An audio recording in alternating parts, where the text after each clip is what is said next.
Around the outside goes the Audi R8. Look how much Miller's come back into play. Exactly. Miller's still such trouble. He's not on second and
Well, we're past the halfway point of season 4 of the JPB GT4 Championship. Last time out, just a week ago, we were at Road Atlanta, but we travelled just outside of the Rhine Valley in Germany to the Hockenheim ring for round 6 of the season. My name's Alex Goldschmidt. Joining me in the booth tonight, a little bit later on, is Mr. James Parfitt. This circuit has been in use in its current configuration of 4.574 kilometres since 2002. And it's going to provide a very stern test for over 20 drivers tonight. But we're going to get through the usual housekeeping, so we're going to take you through the points. First of all, starting with the pro driver standings. So Sven Demmel continues to lead the way first in the pro standings, and he is leading on, I think it is 347 points, 16 ahead of Kim Andre Bjorklund, with Alexander Scarrett bringing up third position on 251. Hasn't really been many changes in the top 8, with Ketil Larsen, Tor Anders Berven, Gordon Hauger, Anders Lilliorde, and Ewan Bremer rounding out the top 8. Miles Owens and David Corpaz Benitez round out the top 10. However, Miles Owens is the first driver that could be hit with the race ban if he hits another 5 penalty points. He's currently got 35 to his credit at the moment, as we are just going into time qualifying. Simeon Moldeclive, Alejandro Silva Carride, Tobias Holman, who's got a qualifying ban for hitting 25 points on the penalty side for his license, rounds out the top 13 ahead of Jordan Malcolm, Marcus Kiesdal, Jesus Amundere, Chris Barnes, and newcomers Ewan Stitchbury and Christoph Bakos, with Gavin Petty languishing at the bottom of the table. Stefan Mellis in the AM driver standings leads the way on 282 points, ahead of Richard Jones for SAS Racing, aka Slow and Steady. Rob Williams moves up to third, ahead of Stuart Pearson, with Vegard Olsenlier dropping to fifth in the standings. Stuart Rice, Torbjorn Mele, Per Havard Hafstad, who gets a qualifying ban and minus 10-point deduction due to swapping cars from Aston Martin to Porsche for this round, rounds out the top 8. Chris Evans and Rachel Hoff complete the top 10 ahead of Ivan Anderson, Ika Lecue, Dan Lewis, and Magnus Dyrod. SRN Polya Clemi lead the pro team standings on a whopping 556 points, ahead of IGL Coatings and Sunday Traffic on 493. Team Viking Thor round out the top 3 places, ahead of Hugh Jass with Sven Demmel on his own, amalgamating 347 points. 1 point ahead of the pairing of Bremer and Owens at Simrace Sweden Esports. SRN Bill Motorbloggen round out the top 6 heads of Lutchers Academy, with Triple P Racing White, Lutchers Amundere rounding out the top 9 positions. Team Viking Ragnarok dropped to 10th in the standings, ahead of 1-9 and DCW Racing. Last but by certainly no means least, SAS Racing lead the way in the AM team standings on 505 points, ahead of SRN Icad-Centeret Seliord. Blue Sky Esports round out the top 3, ahead of Triple P Racing Black, Bounty Hunter XX Racing, with SRN Hellstad Service and West Racing Norway completing the top 7 in that. And with that in mind, as we're underway with qualifying, good evening, James Parfitt. Good evening, Mr. Goldschmidt, dear sir. How are you? All good, all good. Also, good to see our super fan for JPB, Phil across the pond is here with us. Good evening, Phil. Hope you're keeping well, buddy. But qualifying is underway. 12 minutes and 23 seconds on the clock in free practice. Just a few moments ago, we were seeing that the top 11 were quite closely packed, so it could be in for a pretty close qualifying here at the Hockenheim ring. Yeah, it's going to be a very interesting one, and I think that's what's going to make it exciting. We were here the other day with the Clios at the shortened version, and now we're bringing the GT4s here. I think it's an interesting circuit. It's off tracks to talk about going out around turn 1. If you carry too much speed round 1, you're in for a tough one. Through turn 7, if you're running down into Mercedes, that's going to be a problem. Mercedes generally can be a problem as well because of the different variations of line. You've got the tighter line, you've got the wider line, and then, of course, once you've got the wider line, you've got the vortex of terror, and then all hell can break loose after that one. And then, obviously, through the last part, 13, 14, 15, 16, not really an ideal place to go side by side, but I'm sure some people will try it.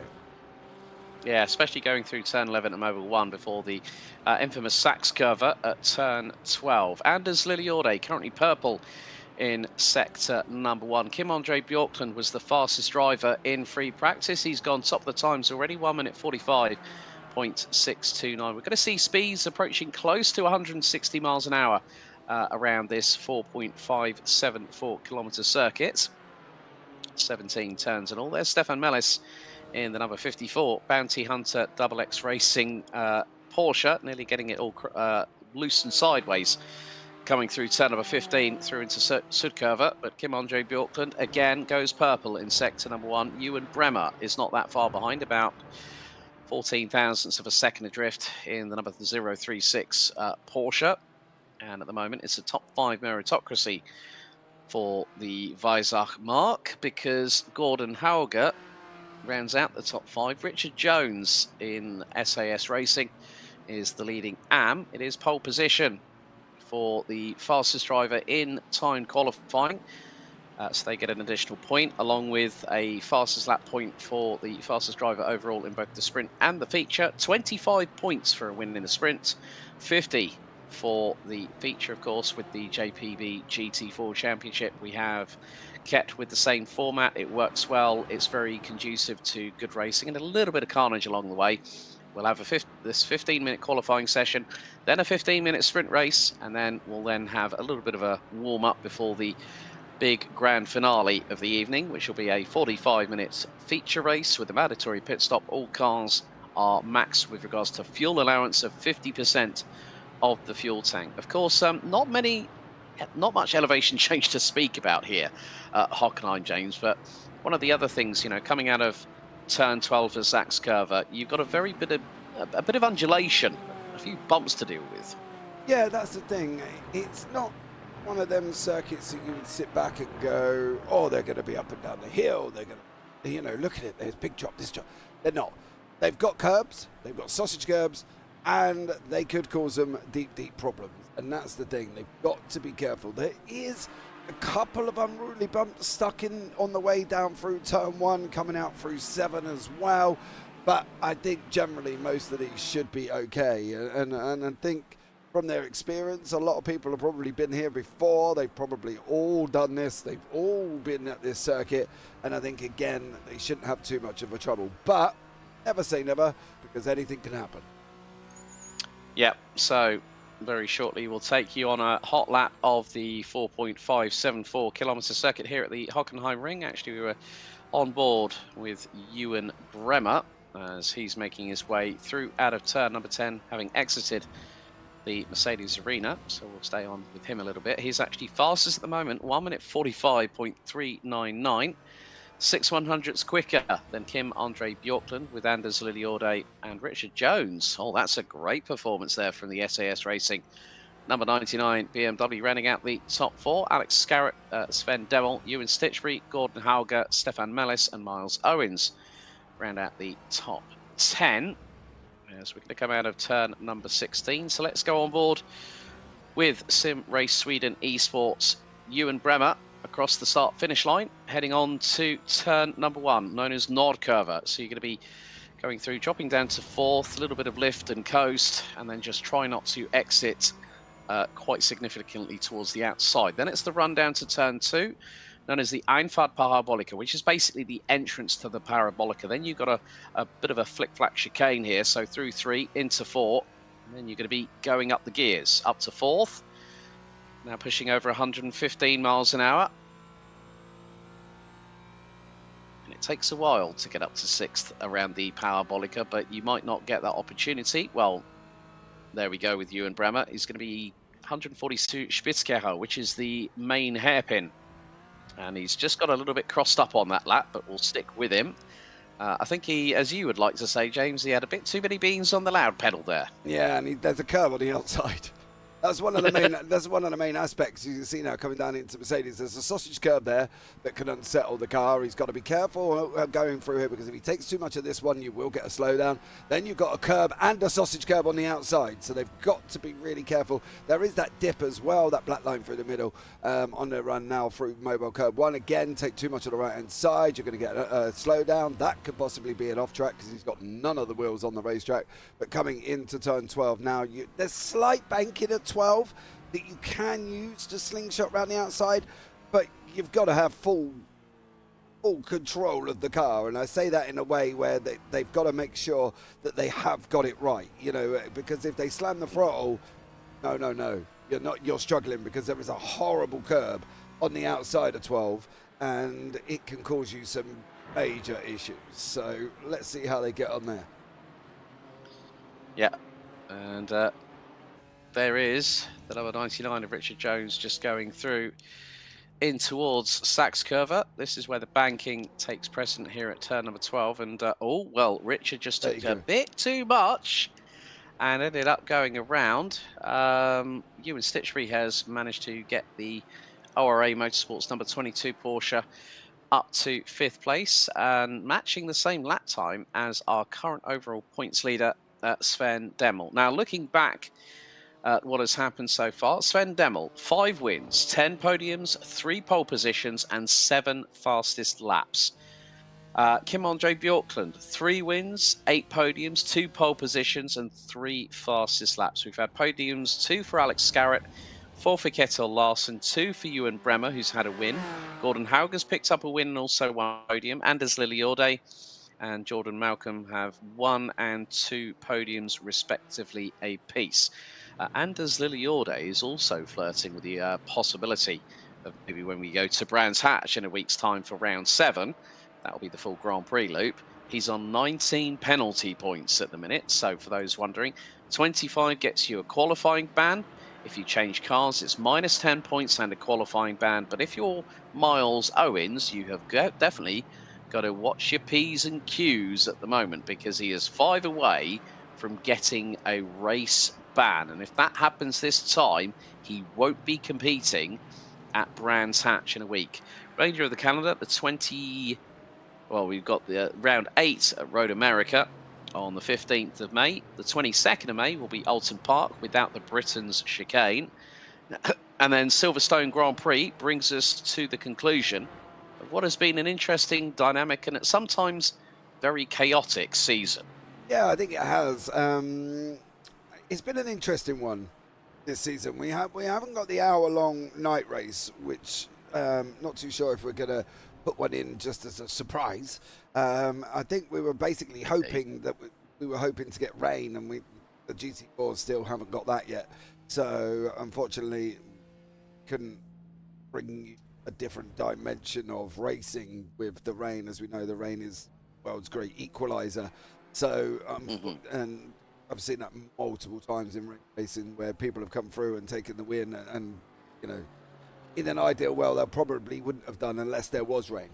So I think, yeah, that was all kind of it when we put the calendar together. We were like, surely the rain's going to be coming. We can bring that in on a couple of races, but unfortunately, we still haven't. So we went away with the night race because the rain was coming, but then we haven't got either at the moment because it's not been. Well, it is what it is. Maybe for the next season, we might have rain by then. We might even throw in a night race or two, depending on the situation, folks. So you're just going to have to watch this space. So, I mean, to be honest with you, looking at how close everything is, all the way down the order to Alejandro Carride. The field is split by 1 3/4 seconds. Top 14 rounded out by Miles Owens, exactly a second, pretty much to the point of from pole position. But Ewan Bremer looking to more than likely secure his first pole position this season, and you can see the gaps there. Now Gordon Hauger jumps in and decides to go 7th, which means that we still do have further improvements. Top 14 rounded out by Stefan Mellis, who you see on your screens coming out of Sudkurve at turn 16.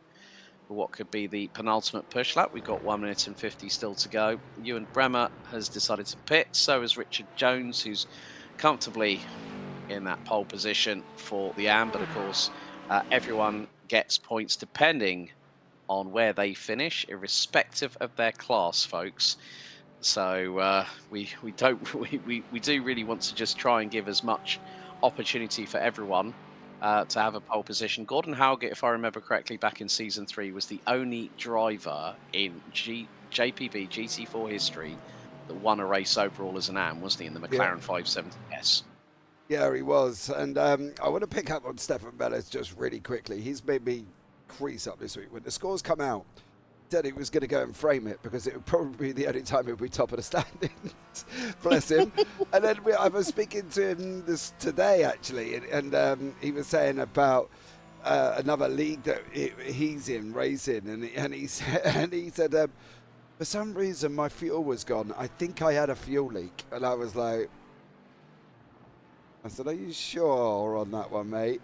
And he just sent back winky faces at me, and I was just a bit like, okay, somebody might have under-fueled and run out of fuel. So we'll keep an eye on Stefan Mellis and his fuel intake, because otherwise that Porsche is going to have a fuel leak in it. Again, if he runs apparently. out. Apparently.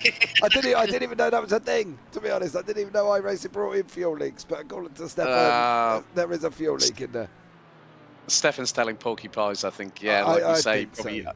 He probably forgot to set the fuel limit accordingly in that race. But yeah, like you say, we are coming down to the final few seconds of qualifying. Sven Demmel has pit Ewan Bremer, who's been denied pole position. Time has hit 0. And Sven Demmel pulls it out of the bag once again. So that's another pole position. That's his 4th of the season for Sven Demmel. Here is your starting grid for race 1. Sven Demmel and Ewan Bremer will be on the front row. Anders Liliode and Kim Andre Bjorklund on row 2. Alexander Scarrett and Ewan Stitchbury on row 3. Ketil Larsen and Gordon Hauger complete the 4th row, with AM pole sitter Richard Jones 9th. And alongside him, completing the top 10, will be David Korpas and the Lurcher Sim Racing Mercedes-Benz. Tor Anders Berven and Miles Owens complete row 6. Row 7, it's Christoph Bakos and Stefan Mellis. Vegard Olsen-Lear and Chris Barnes round out row 8, with Rob Williams, Torbjorn Mele, Stuart Pearson, Alejandro Carride, and Per Havard Hafstad having to serve a qualifying ban. Starts from the back end of the grid. We're just waiting for a few drivers just to grid on up, and instead of a Porsche pace car, we've got the pickup truck for a change. How's about that? Yeah, I think Mr. Rob Williams got a little bit excited when he was picking the pace car and picked the truck. But, you know, why not? I don't think it really matters what car's on the screen at the moment. I think something different. You know what I mean? Go for it, Rob. Indeed, indeed. So they're going to be starting them from just on the entrance into the Mobile 1 curve. It's going to be a 15-minute sprint race as the pace truck leads the field around turn 11 out of 16. And it will be Sven Demmel and Ewan Bremer to control the pace. I've seen hide nor hair of Dan Pepples. Remember what happened last week at Road Atlanta, James? He said, every time I jump in and have a chat in the broadcast, it's all going well until I do that. Well, he's currently over in Sweden at the minute with the Sim Race Sweden guys anyway for the next couple of weeks. So hopefully he doesn't have the spectator's curse like he did last time. Yeah, we'll blame But him we for are set everything. and ready. Indeed, that's what they can do, both boys. But the pace truck peels into pit lane as the field gets ready, and it's 2x2 rolling start formation here at the Hockenheim ring for round 4, race 1 of the JPB GT4 Championship. Revs rise, lights are on. And a great getaway as the lights go out as they head into Nord cover for the first time. Anders Liliorde quickly up the inside to get through on Ewan Bremer. But Sven Demmel already has a lead down into towards turn number 2. Richard Jones battling away with Richard Korpas as they head into the Einfahrt Parabolica for the first time. Through into turn number 2. And a 1 second lead. Sven Demmel always with those textbook whole shot starts as we've got a Mercedes with no front bumper. That is more than likely going to be David Korpas, who's dropped to 14th. So a little bit of drama, not in what we saw at race 1 at Spa. But, oh yeah, well, Kim-Andre Bjorklund, I think, got a... Well, it wasn't Kim-Andre Bjorklund, it was one of the other sim racing cars, sim race Norway cars. I think it was Gordon Hauger. Yeah, Gordon Hauger. And then we got Kettle last, and then all of a sudden Richard Korpas has got nowhere to go. We've had another drama in the background. That's Torbjorn Melee. So, yeah. Yeah, if anyone might remember race 1 at Spa and then race 2 at Spa, how can myself and James actually forget those two? Richard Korpas is still going on with no front bumper as they are heading towards Mobile 1 and to the infamous Sachs Curve for the first time. And Ewan Stitchbury trying to keep Kim-Andre Bjorklund very, very honest. And keeps it pinned to the outside of Sachs Curve, trying to get the run through as they go into turns 13, 14, then into 15. And after the opening lap, pretty bona fide job by Sven Demmel as always here, James. Yeah, he put away. He was a bit cheeky at the beginning. And that was due to the fact that he I would say purposely, probably tell me he didn't and it was completely by accident, but he ran wide out of turn 1, which allowed him to carry a lot more speed. He basically took it off track, and that way then he managed to, that's why his gap was so high coming out of turn 1, was due to the fact that the off track was there. And I think he's just basically done what he needed to do to open up a gap, and that was one of the things he did. He took it off track, he extended the gap, he did it again coming through turn 1 and 2, going there as well. So, you know, he's done what he needs to do. He's out in front and having a great old little bit of a ding-dong. Richard Jones is still leading for slow and steady in the AMs. He's got Bervin behind him, Bakos, Barnes, Larson, and then Leah in the next AM behind him. So, yeah, great job from them. Anders Liliorde is starting to pick up the pace a little bit. Last time around, he was actually exactly 0.8 of a second slower than Sven Demmel, but Korpas involved in another incident. That was one of the Triple P racing white cars. I think that was Rob Williams, wasn't it, in the 93 at the back end. So we're going to have a look now. This is coming down into what will be the hairpin at turn 6. Oh, Korpas just tap on the right rear, and at least a good thing Rob was pointing in the right direction to get away. But I think Korpas's race is quickly being unravelled, especially after what just happened there.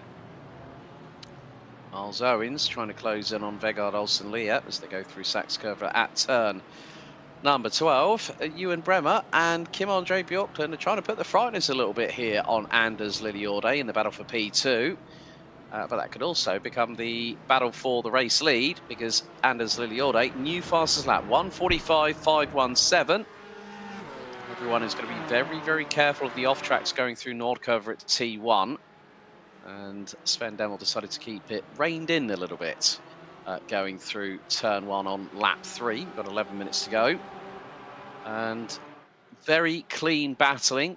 And again, people might say, well, Hockenheim ring, it's a bit like a slipstream fest. Yes, it is when you come out of turn 4 and go down the Parabolica, but you've got to really sort of tee it up nicely. And I've seen, if anyone might remember, a particular battle in 2018 between Gary Parfitt and Timo Glock around this circuit.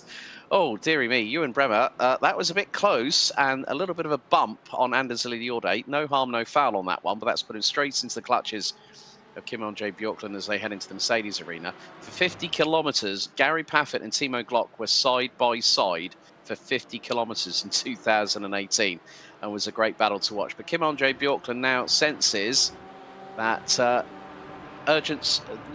sign of urgency he needs to get through to get past on Ewan Bremer as they're going to head into Mobile 1.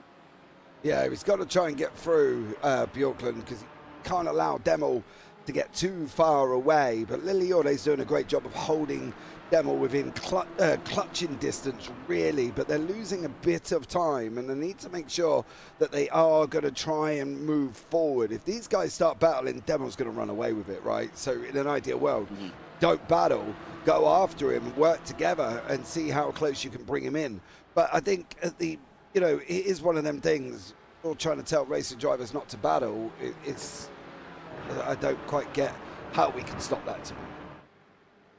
It's pretty foolhardy trying a racing driver not to go for the overtake. Well, into turn 2, will Bjorklund get up the inside of Bremer? He was halfway along coming through out of turn number 1, but Bremer's still able to hold that 3rd place. Yeah, it's a bit like telling a racing driver how to suck eggs. Yeah, don't battle, go after him. No, I want to battle. If there's people trying to battle me for position, and I've got to defend tooth and nail. But because of the fact that Bremer had that little bit of a touch with the back of Liliorde, it compromised him more than it did Liliorde, because Liliorde was just able to put the traction down, put the power down, and get away. And now what this has meant is that not too far behind, we've got Ewan Stitchbury and Alexander Scarrett. So at the minute, the top 6 overall, folks, are covered by 3 seconds. Anders Liliorde getting to within 7/10 of Sven Demel. Now, I've been looking at the sector times between Sven Demel and Anders Liliorde. They're quite equal on sectors 1 and 3, but it's 2 where Demel seems to gain a lot more time just through the handling characteristics and the way that car's sort of conducive to his driving style. But it's in the 1st and 3rd sectors that the Porsche really comes alive. Yeah, it does. Demel's been the only one really to break up the Porsches themselves, right, in that BMW, and it isn't a car that you would expect him to be able to do that in. So he's done it in that Porsche, and I think in the BMW. And in my book, anybody that can drag the BMW into where he's put it deserves full props for what he's doing. The Porsches seem to be the dominant machine, but are they only dominant because they're in the hands of the drivers that they're in? Or are they dominant in general? Is the Red Bull dominant because it's Max Verstappen? Whereas Checo isn't so much. If Max went to a Ferrari, would they be as dominant? If Max went to a Haas, well, all right, maybe not a Haas, it's a little bit far-fetched, but you get what I mean. In the hands of the drivers, are they more dominant than if they were in another car? Yeah, I completely appreciate that. But now we see that Anders Liliorde is trying to close on in. We're past the halfway point of this first race. So Sven Demel being slightly longer through the first section by about 1/2 a tenth. That's neither here nor there. Fastest lap of the race. Well, Anders Liliorde has just done a 1:45.503, but that has been disallowed as a fastest lap due to track limits. Now, Kim-Andre Bjorklund has got through on Ewan Bremer, who's falling into the clutches of Stitchbury and Scarrett. Those 3 are covered by about 0.8 of a second from front to rear at the moment. But into the turn 12 here at Sachs-Curve once again with 6.5 minutes to go. It's been some pretty clean overtakes, some pretty clean racing, and now we're getting a little bit of a cluster of drivers at the back end of the top 6, so battling over 4th place. Surprisingly enough, between 3 Porsches. And there you go. Bremer's got a little bit of a headway above Stitchbury to the tune of about 1/2 a second. And Liliorde is the quickest out of the top 3. But again, going through Nordkurve at turn 1, they're carrying over 100 miles an hour worth of speed. We go a little bit further back to Richard Jones, who still is holding on to the AM class lead. Meantime, Chris Barnes being passed into turn 2, possibly by Ketil Larsen. The 46 from IGL Coatings in the Mercedes gets through, and that is 10th on the road, 9th in Pro. Yeah, I don't think that was overly thought, should we say. And we've got Rob Williams here. He's got Caridi in front. Again, a different mixtures of classes. Rob's in the AMs, Caridi's in the Pro, so we'll keep an eye on that and see how far he can do. What Rob doesn't want to do is get stuck behind Caridi if he is slower. He kind of wants to make sure he can get past him if need be, because obviously he wants to try and get onto the back of Hafstad, which is just up the road there, so he needs to make sure he can do that as well. And a big old slide from Caridi on that one. Yeah, with a tag from Williams as well. Stefan Mellis holding on to 15th spot at the moment. 2.6 seconds ahead of Per Havard Hastad, who has started from the back of the grid and has made up 5 places, and is 2.9 seconds away from the number 54 from Belgium. So it's a top 15 reverse grid for the feature. So at the moment, Stefan Mellis looking pretty good in that place at the moment, as Caridi goes a little bit wide through out of turn number 11 through Mobile 1. Rob Williams trying to get through on him very, very quickly indeed. New fastest lap of the race, 1:45.281 by Ewan Bremer in 4th place. We run on board with the number 036. Well, no, actually, the number 22 of Ewan Stitchbury. And this is Scarrett right up his exhaust pipes. Yeah, Scarrett was right behind him. They were at one point near enough side by side. That's why I kind of jumped onto them, because I wanted to see what they were going to be up to. And these two Porsches are doing an absolutely stellar job fighting it out. Ewan, of course, riding in the NASCAR trucks last night. Didn't have a good night. Spent more time in the wall than he did going forward, unfortunately. But for now, he's jumped back into the GT4s. He seems to be a man of many cars. He's raced in the Clios this season. He's in the GT4s. He's done the trucks. And he's doing the NASCARs over the weekend. And unfortunately, Richard Jones has just had a little bit of a moment coming down into the Spitzker hairpin here. Onto the brakes he goes. What's he going to do? Oh, dear sir, where are you going? Oh. And that's taught Anders Bourbon around. Yeah, well, there was only one place he went, and that was into the side of Bourbon, unfortunately. Mind you, he come from a long way back, did Richard Jones. You can see it here. He comes in, but then again, Bourbon takes that sort of vortex of terror area. Slight little tap on Bourbon, and unfortunately, it sent him round on that one. But, yeah. I'm sure Richard Jones will learn from that. But then that was what we were talking about. You saw how wide Bourbon went. It does become that vortex of terror danger zone, because you are inviting somebody to go up the inside of you. But you're also going to try and take a late apex to try and come round on it. So if they are alongside and you don't spot them early enough, you are going to make contact. Don't get me wrong. For Jones's point of view, he did come from a long way back, right? You know what I mean? And he did, and he did brake just before the 50-meter board, if I remember correctly. So he was doing the Danny Rick lick the stamp and send it, and unfortunately taught Anders Bourbon. Found himself spinning around more times than Carly Minogue on that one. However, Anders Liliorde, with 2 minutes to go, is closing in on Sven Demmel, who is looking for his 6th win of the season. As they're going into Spitzkehrer. There is this, and one more to go. We're on lap 8 as they come out of turn 6 and then go through into this fast right-hand kink here at turn 7. Got to be very, very careful of the inside line so you don't carry the speed wide through into turn 8 here at the Mercedes Arena. Anders Liliorde within 2.5 tenths as they go through into 8, 9, and 10. And then it's the run through to Mobile 1. Oh, bit wide there from Sven Demmel. He's having to defend really sternly from Anders Liliorde, who has closed that gap little bit by little bit, but it's been enough for him to close on the 423 BMW. Yeah, he's closed right in. He should be able to use some of the banking coming out of 12, get on the power a little bit early. Be careful of that curb. It's one of the danger curbs we did mention, because we have seen people come off that curb and spin round.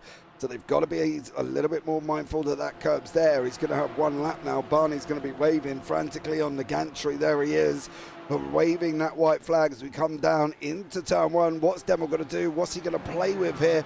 Because I can guarantee he's going to try, carry as much as possible.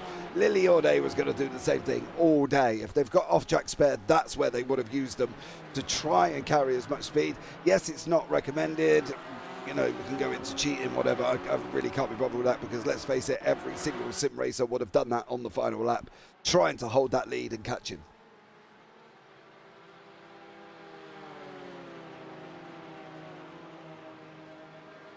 Yeah, sorry, you lost me there for a second. Discord decided to just throw me out of the broadcast for like literally about 3 or 4 seconds. But the timer is counting down to 0 as they come out of turn 6 at the hairpin.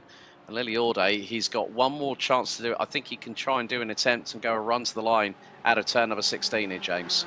Yeah, I don't think he's going to have much of an effort to go. Depends on what the lines they take into Mercedes. They're both line astern.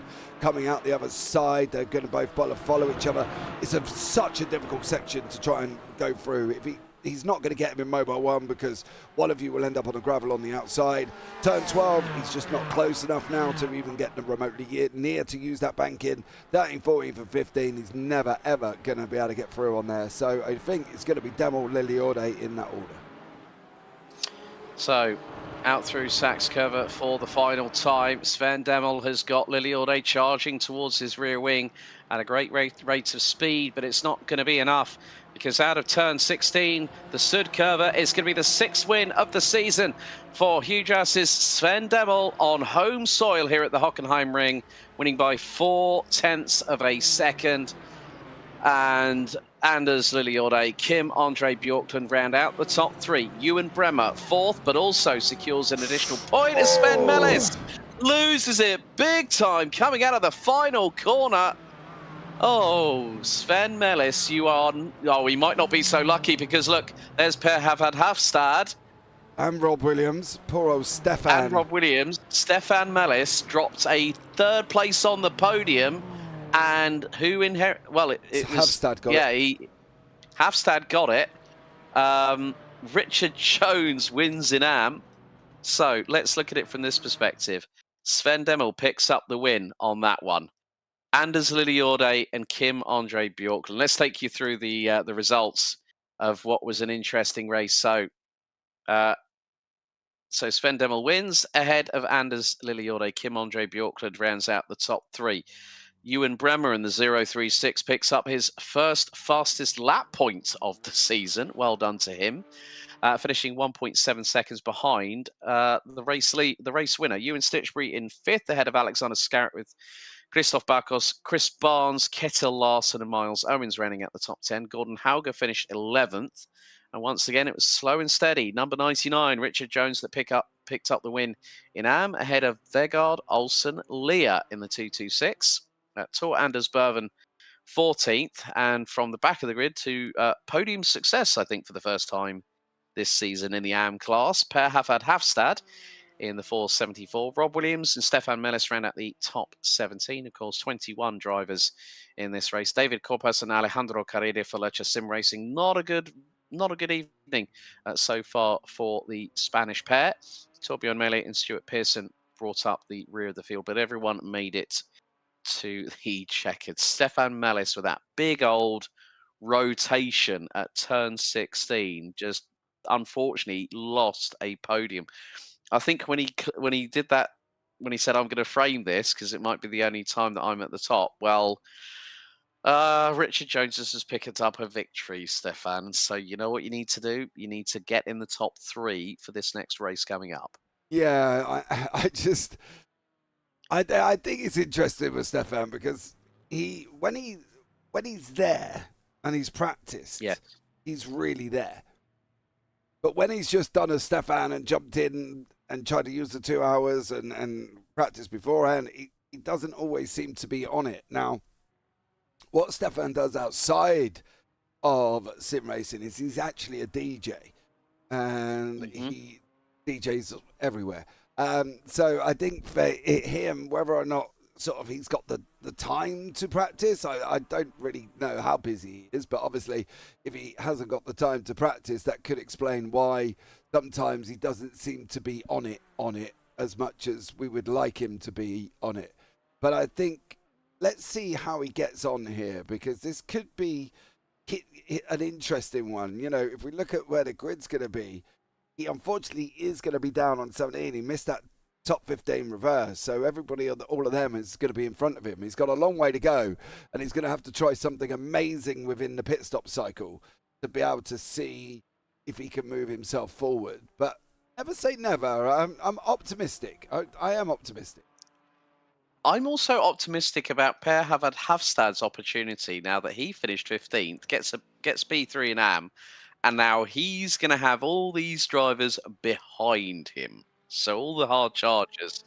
So we've seen it where Chris Evans has been on pole position, and it's been the case where he's ended up with the short end of the stick, so to speak. But there have been times when we've had Stefan Mellis on the top 15 reverse grid pole position, and he's led the race for about 10 to 15 minutes before all the hard charges and the pros have come through and gotten past him. But yeah, I mean, we've got to have an optimistic view here, folks. We want to big up our drivers as much as we possibly can, and give them that little motivational indirect spur, so to speak. Yeah, the motivate. Can do it. I wasn't going to do the next line, Alex. Don't be silly. But you, no.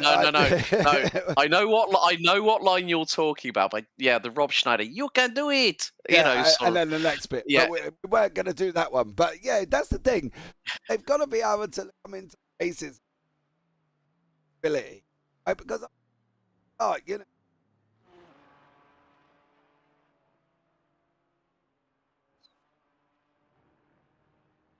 Hell, mindset. So, yes. Yeah, right.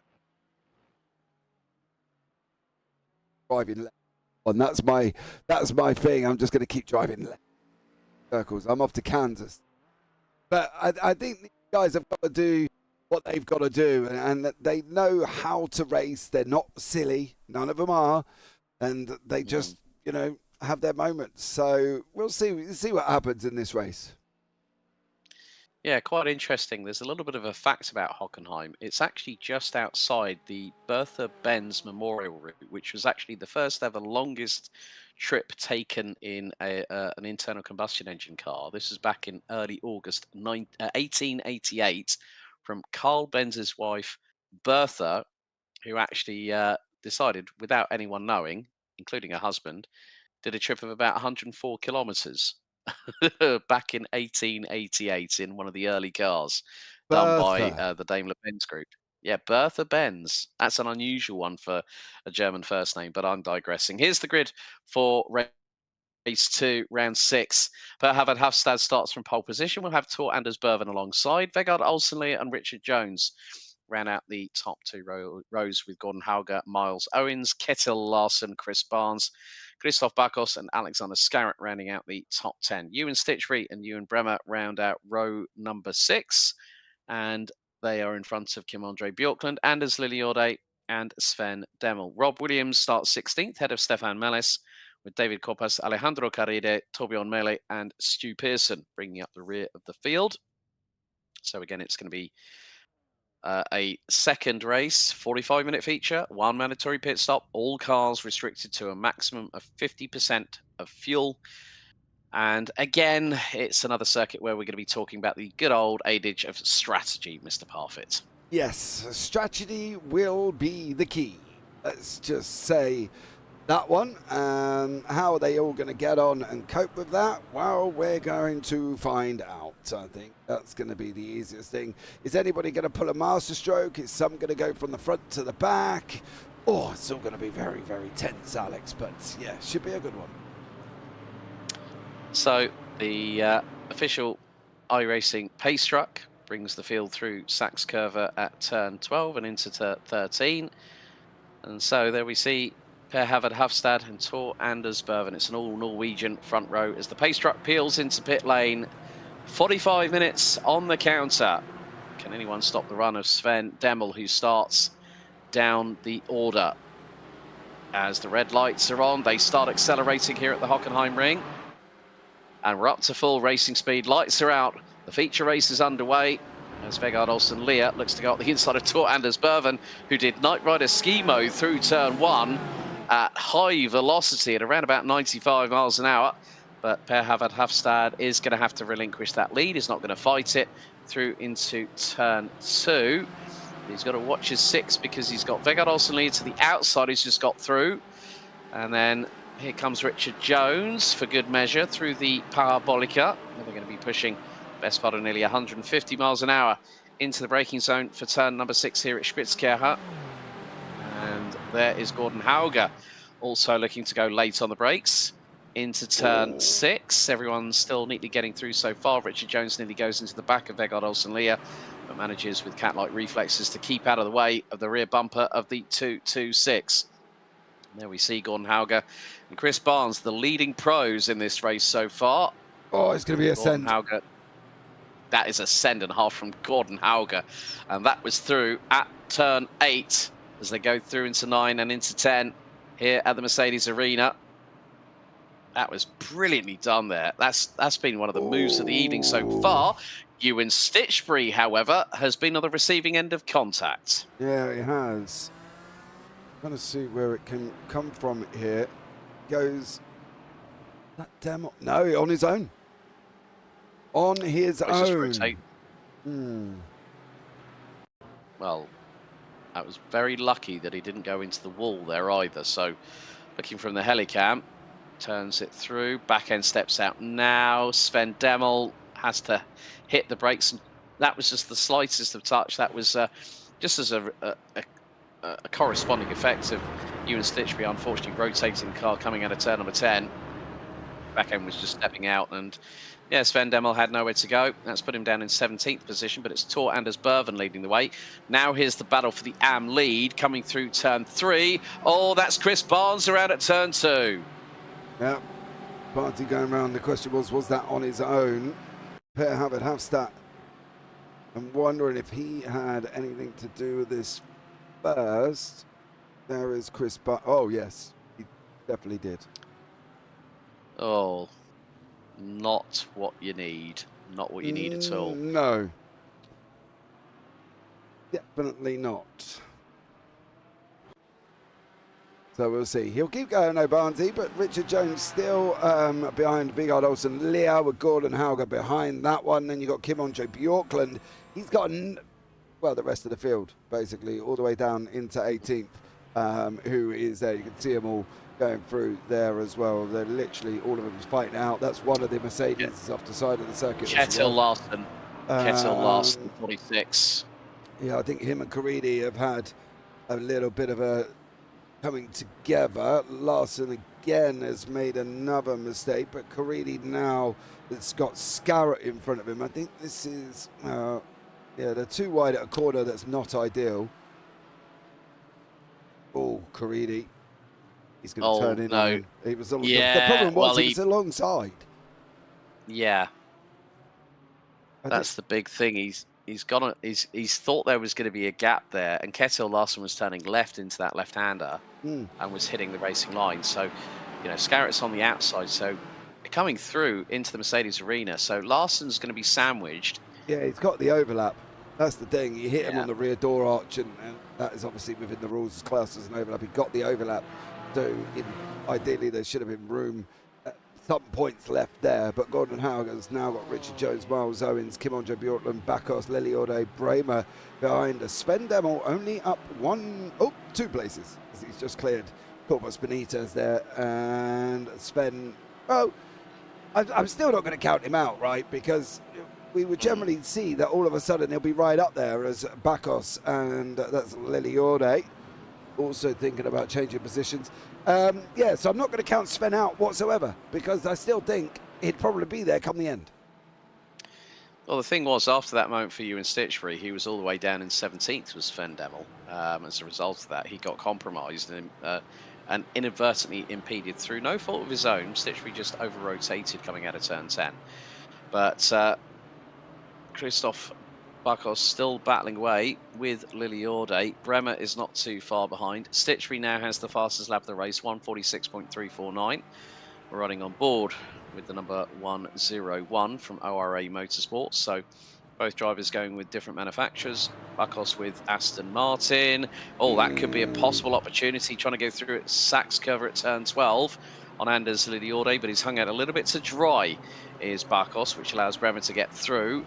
Richard Jones trying not to fight with the pro class drivers. Tor Anders Berven, 3 seconds up the road, just puts in the new fastest lap of the race, 1:46.106, taking a page out of the book of Sven Demel, who's now passed Rob Williams for 13th place and is now closing in on Stefan Mellis for 12th. So I would think that probably by the time they get to turn 2, Demel will be through. He's already through before the apex, as Bremer and Bakos go side by side through out of turns 2, 3 and 4. And there is Alex Scarrett waiting to pick up the pieces. Yeah, Scarrett closed in behind him. I think there was a big old effort from Iwan Bremer to clear Bakos, and he just didn't clear him there. And now they're going down into the Spitzker hairpin. We've got Bremer on the inside of us. Bakos is there as well. Then behind that is Alexander Scarrett. No, it's as they were once more. Yep, Scarrett was very close to making it 3 wide and dive bombing up the inside of the pair of them. Through at Spitzker at turn number 6, through turn 7 and into 8 here at the Mercedes Arena.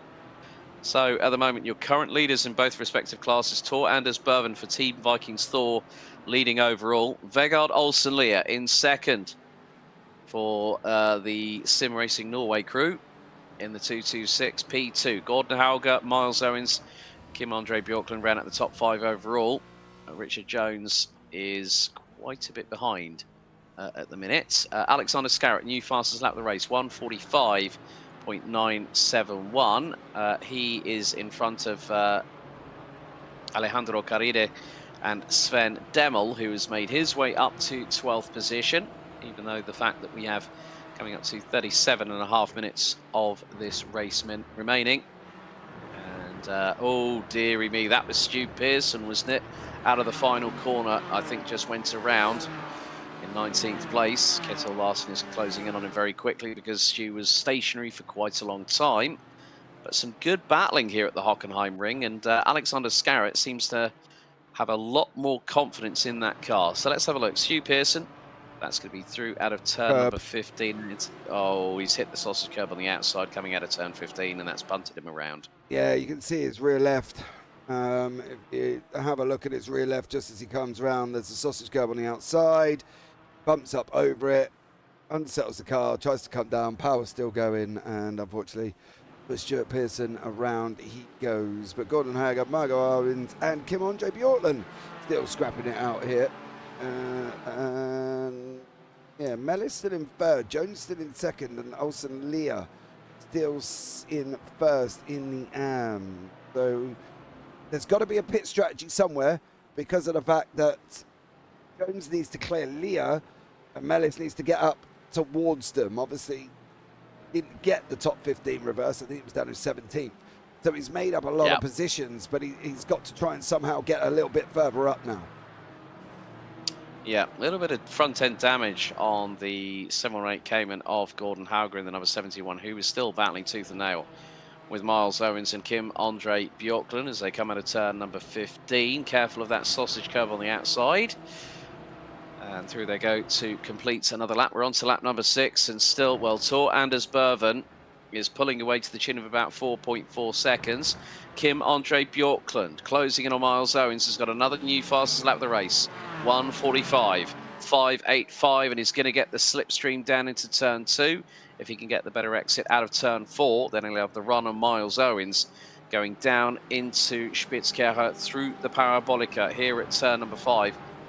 And it is basically where you are flat to the floor. Look at the run that Bjorklund could have here down the Parabolica. He's about half a car length behind Miles Owens. And this could be the case where Bjorklund might decide to send it or may wait for another opportunity. No, he's going for the send as the Norwegian. Up the inside, Owens tries to cut him off and does the job.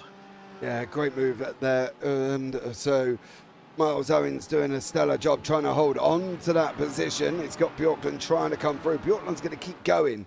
He's going to just keep being like a lion over the gazelle. You know, he's just going to go non-stop, non-stop, non-stop. And that's what Miles Owens has got to try and defend against. He's got no help from Iwan Bremer. Iwan's a few places back. You can see him up there. There's no help there. Caridi. Oh dear. Right. Who's behind him? That's Stitchbury.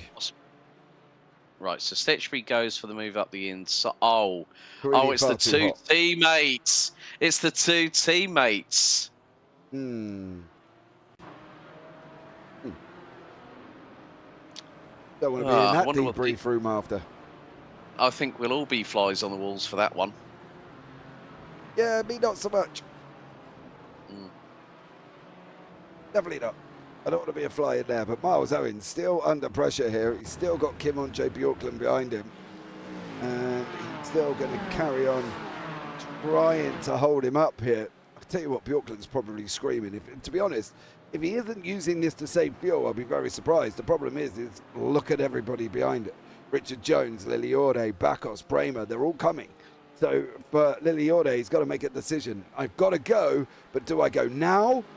Or what's the situation going to be? It's going to be very interesting here. Yeah, Bjorklund again, just trying to look for that move up the inside into the Spitzkeller here at turn 6.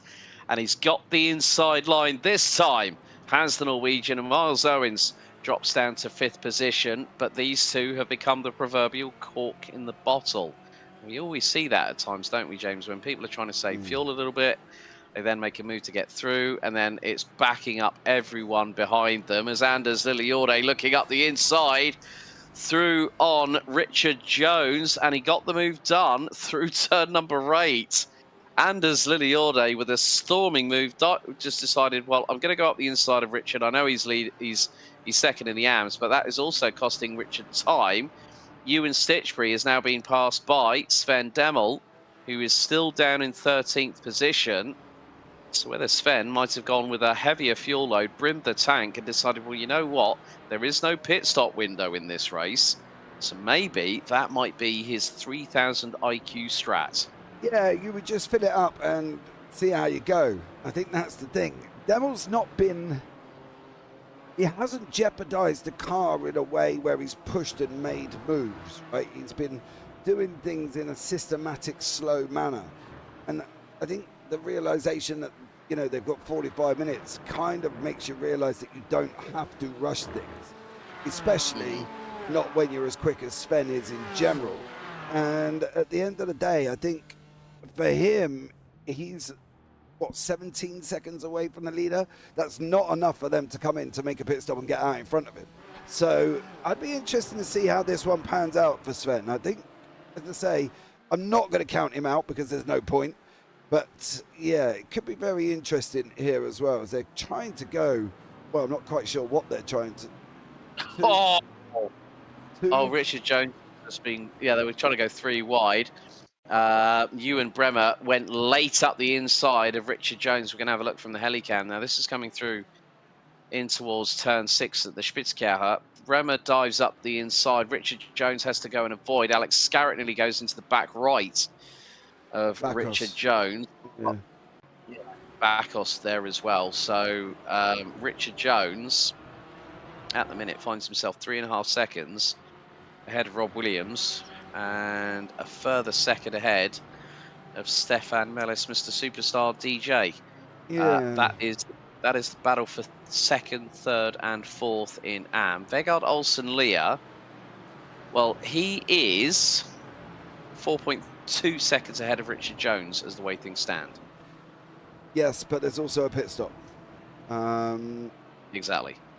And Richard Jones has been shown this season that he's quite superlative at pit stops when it comes to this BMW. So again, I'm not counting Jones out for the win, just like I'm still not counting out the 13th place man of Sven Demmel.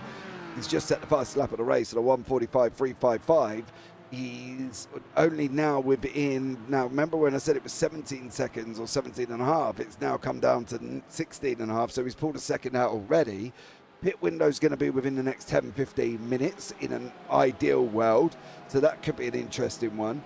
I'm not quite sure this is great for the Sim Racing Norway guys, and especially when the fact that Kim Andre Bjorklund and Gordon Hauger are on the same team. There's a send and a half from Liliorde over Vegard Olsen Lear going around the Spitzkeller hairpin. He's going to try and run it. If they run too wide round turn 11, one of them could end up on the gravel here. So either Liliorde or Olsen Lear, careful. Oh, yay.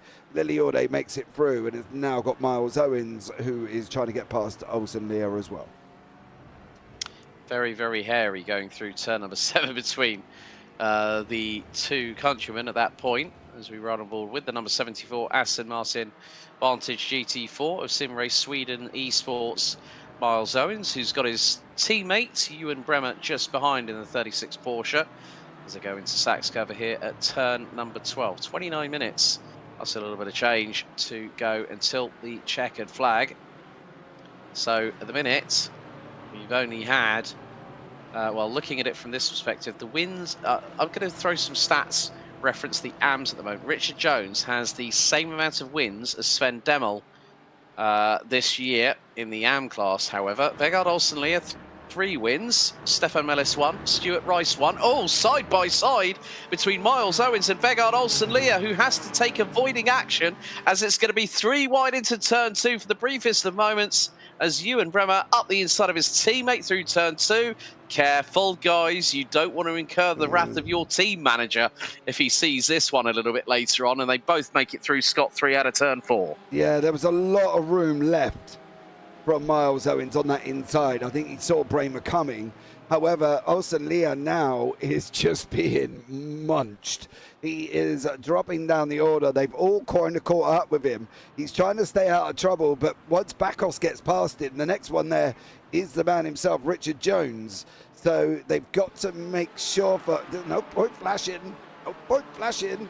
Don't flash Alexander Scarrett there, Vegard. Sorry. Yeah. That was not required. Yeah, you've got to kind of make sure now that for Olsen-Lear, he stays in front of Richard Jones. And again, I said it, I wouldn't be surprised if Richard Jones takes a win with how he works out the pit stops and stuff. It's quite an interesting watch. Well, actually, I stand corrected because both Sven Demmel and Richard Jones both picked up a win in the sprint race. So they are both on 6. They are the most victorious drivers in this season so far in their respective classes. So Vegard Olsen-Lear will want to keep Richard Jones at bay, considering what's happening with 27 minutes still to go. Some great battles. People might say, well, this looks a bit processional. It's far from it, folks. You are literally using strategy, you're using a little bit of nous, using a bit of grey matter, but also racecraft as well. But here comes Bakos trying to get through on Vegard Olsen-Lear into turn number 2. Will he make it through? He's going to dive up the inside, but that's going to give Vegard Olsen-Lear the inside line coming through turn number 4. And still they are, well, they've both decided, right, I'll give you room. No, after you. No, after you. There was an opportunity for Richard Jones, if he was close enough, to thread the eye of the needle and make it 3 wide. Dentures, Alex. Yeah, he probably could have done, to be fair. And now he's going to try. He's climbing all over the back of Olsen-Lear. Bakos has got through. That's pulled Lear into Jones. Now, don't forget, Lear at one point was sitting in 4th, but now he's just plummeted all the way down. So he's in the clutches of Jones. Williams is only 3 seconds up the road. He's been sitting there watching all of this unravel. And he's brought that gap down as well from what it was at the 4.2 mark, I believe. So with all of this interaction, these top 3 are going to be very close. I'm still not going to count out this man, Stefan Mellis. I think he's another one that could really surprise us. There's Williams at the top part of the right-hand side there in his windscreen. So nothing is done. Let's get the cycle out the way. Let's get the pit stops in. Who goes where? Who goes when? Who's going to go early? Are the 2 front going to cover each other off? Or is Jones going to go for the over or undercut? What's the situation going to be? Where is Williams in all of this one as well? Is he going to be able to carry a full fuel load in that Porsche and go on and make another lap? This isn't done by any shape of the imagination, and it still isn't done with the pros, I believe, either. Well, Sven Demmel has tumbled all the way down to last place. He's pitted. Alex Scarrett, he's pitted, has he? Yeah, he went in. He went in on pit lap, on lap 9, so 2 laps ago. Okay, but Alexander Scarrett is the next one to blink, just around the 20-minute mark. So, this could be the El Grande undercut by Sven Demmel. He'll know this track like the back of his hand. But there is Vegard Olsen-Lear and Richard Jones. They were 2nd and 1st respectively in the opening race. Rob Williams is only 2 seconds behind. So this could get rather exciting as into the Spitzkehrer. Richard Jones dives up the inside of Vegard Olsen-Lear to go for the race lead. But Vegard Olsen-Lear went, no you don't, sunshine. You're not going to get past me there. Yeah, you can see the lap times over the last, 5 laps. that these guys have contended with, Olsen, Lear, Jones and Williams. And Williams has been faster across the last all 5 laps, really in conjunction with Jones and Olsen, Lear. So he's coming. Williams is coming. These guys are going to carry on. Williams could be there to snatch an opportunity. If he can grab a win, great job. Yeah, Rob Williams at the moment has had 5 podiums so far this season in what we've had now 10 races. Well, 11 if you include the earlier one tonight. But yeah, this could be a really, really feverish battle between these 3 drivers as Richard Jones dives in at the 23.5-minute mark from pit lane. So I think he probably thought, you know what, I've had enough of battling with Vegard. Let's do him on the pit stop phase. Yeah, he's made the right move, isn't he? He was kind of stuck there. He was losing time to Williams and has taken that choice to dive in. He knows that everybody's got to do the same thing. Williams has got to do it. Olsen Lear's got to do it as well. Even up front, when we've got the guys from Sim Racing Norway, Kim Andre Bjortland, Gordon Hauger, they've got to do it. So it's interesting to see now as well. Barnes is in, Jones is on the exit. Demel really needs to make sure he can clear Richard Jones. They're all the way down the back. They cannot afford to fight each other. So if Jones is smart here, just let him go. Because if they start scrapping away for this last place, all of their pit stop strategy has just gone out the window. It's just gone to pot. He's either got to really be really quicker than Sven, or just allow Sven through, because you can't jeopardize what you've tried to achieve as both of you are down at the back end of the field. Yeah, very much the case. So at this point, yep, there we go. There's the move. And Richard Jones will have seen the bright yellow in his rear view mirror and the wing mirrors as well, and just casually lets Sven Demel through, knowing that, well, my fight is not with you, it's with everybody else in the AM class. Sven Demel has got the fastest lap of the race in the pocket at the moment, 1:45.355. But with just under 22 minutes to go, Sven Demel currently running 19th overall. And at the minute, he's 42.8 seconds behind Tor Anders Berven at the minute, who is still continuing to lead as we're on lap number 14 here at the Hockenheim ring for round 6 of season 4 of the JPB GT4 Championship. Next week, we will head to the Garden of England to Brands Hatch GP for round 7. But yeah, I'm going to be very, very interested, as are you, James, with regards to how well this strategy could play into the hands of Sven Demel as he runs over the outside curbing through turn 16. Well, you've got the potential winners of Pro and Am in one shot there. You know, that's the thing. Both of them have made that choice to go in when they've gone in. So now they have to, and I say this in a big way, they have to pick off everyone that goes in the pits in front of them now. Because if they don't, if there's a place to be lost to the AM, if, say for instance, if Jones doesn't get out in front of Havstad, for instance, who's sitting 4th in the AMs at the moment, then he's not going to be able to get there depending on how far behind he is. So these two have to now make sure they are jumping every single person who goes into the pits from now on, because they are the first ones that have pitted. Unfortunately, it didn't happen because Scarrett's got into the pits and he come out in front of them as well. Well, according to my live timing, he was only in the pits for 4.8 seconds on his markers. That's what I've got. That's very, very interesting from that perspective. So, and at the moment, Sven Demel is 5 seconds behind Alex Scarrett, as we now see Ewan Stitchbury be the next one to dive into pit lane. Now, what we need to see is in the top part of that picture, we need to see a yellow BMW. Because if we don't see that yellow BMW, there is no way Demel's going to be able to get this here, because he's got to make sure he can clear Stitchbury in the pits. Now, if you look to the right-hand side, halfway down, saying that Stitchbury's on his way out. There he is there. Demel's got to clear him. That is without a shadow of a doubt. He does clear him there, and that's one. So, you know, and Stitchbury was in his pit box for nearly 15 seconds, so a lot longer than Scarrett is as well. Whether or not Scarrett's taken the opportunity to try and gain places by under-fueling, but I'm not quite sure why you would do that. Or he made a mistake. I'm not entirely sure which way round it's going to be, but Torbjörn Mele and David Cobos Benitez going down into Spitzker. Benitez is going to go up the inside. Yeah, and hook the inside sidewalls of the right-hand side tyres to get through at turn 6.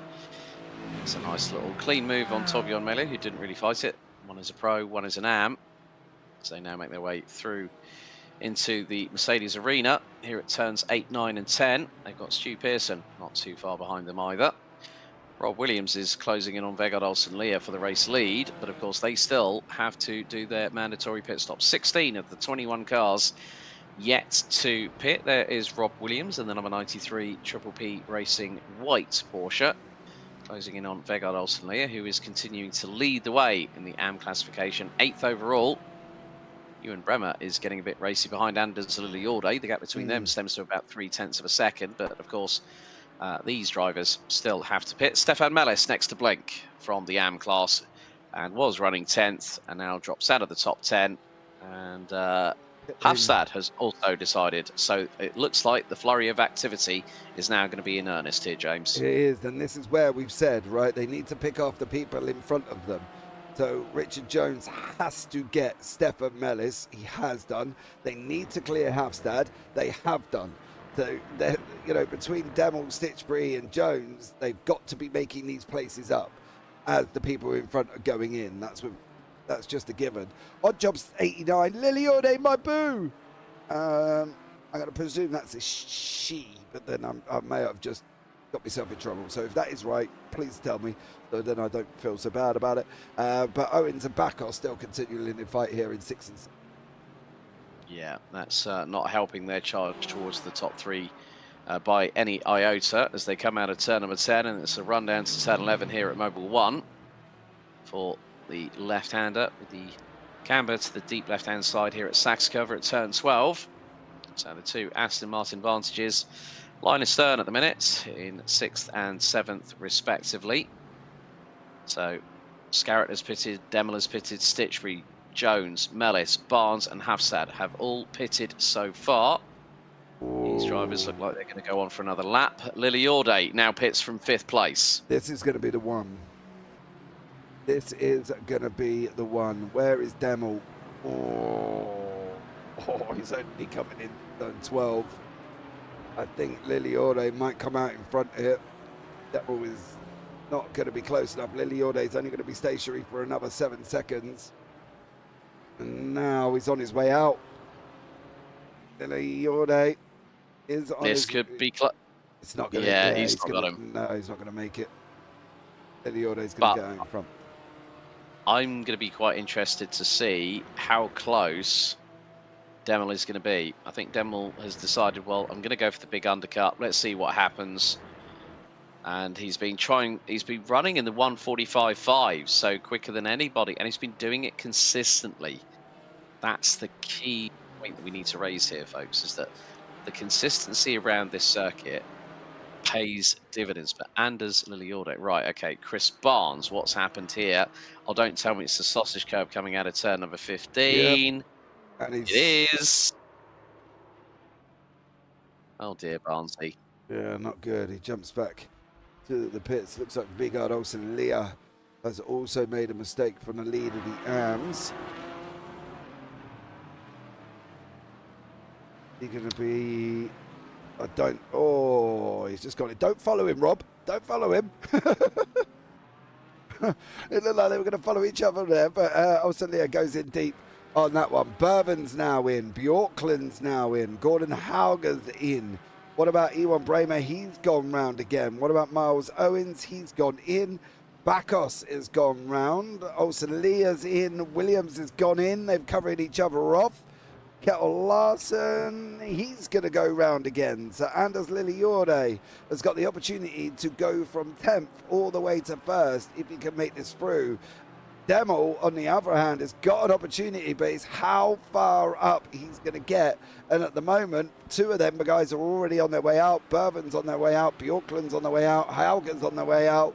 He's going to clear a few, but I don't think he's going to quite get as many as we were hoping he might have done. Well, not even hoping. It's going to be like, but you know what I mean. He's praying for a miracle. That's what Sven Demel is praying for right about now. He's just done a 145, a high 145.7. Now that is Miles Owens. He's just got through on. Yeah. So at the minute, Ewan Bremer, Christoph Bakos, Ketil Larsen, and Torbjorn Mele are the only drivers left to pit. We've got 13.5 minutes to go, and Sven Demel at the minute. Let's just have a look. He's around about 35 seconds off of Ewan Bremer, who's got the race lead for the moment. But his consistent laps, like literally, Torbjorn Mele, he was 1.3 seconds quicker than Torbjorn Mele on that particular occasion. Yeah, Gordon Hauger did a 1:49.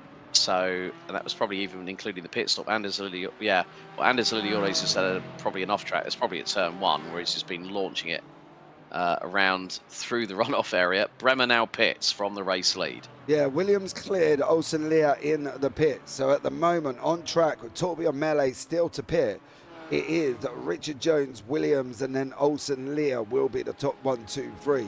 Bakos is in, so Ketil Larsen should also be looking at coming in. He is. That's going to free up Berven to retake the lead. Kim-Andre Bjorklund's going to get second. Lilliorde should get third. Sven Demel on his way round the final couple of corners. That is Torbjorn Mele. So Mele's coming in now as well. So it's whether or not Demel's going to be able to clear. He's cleared, obviously, Torbjorn. Is he going to clear Larsen? Cleared Larsen. Is he going to clear Bakos? Bakos is literally there. He's just got him as well. So that puts him up into 7th place overall. Williams has cleared Mele, and Olsen Lear has cleared Mele. Mellis has cleared Mele as well. So Torbjorn Mele's gone from the lead. So that allows Jones, Williams, and Larsen. Jones, Williams, and Olsen Lear, you're 1, 2, 3 there as well. Everybody has now pitted.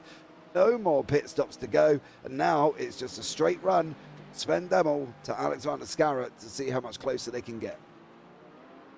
Yeah, the gap between Sven Demel and Tor Anders Berven with 11 minutes and 40 to go is around 11 seconds.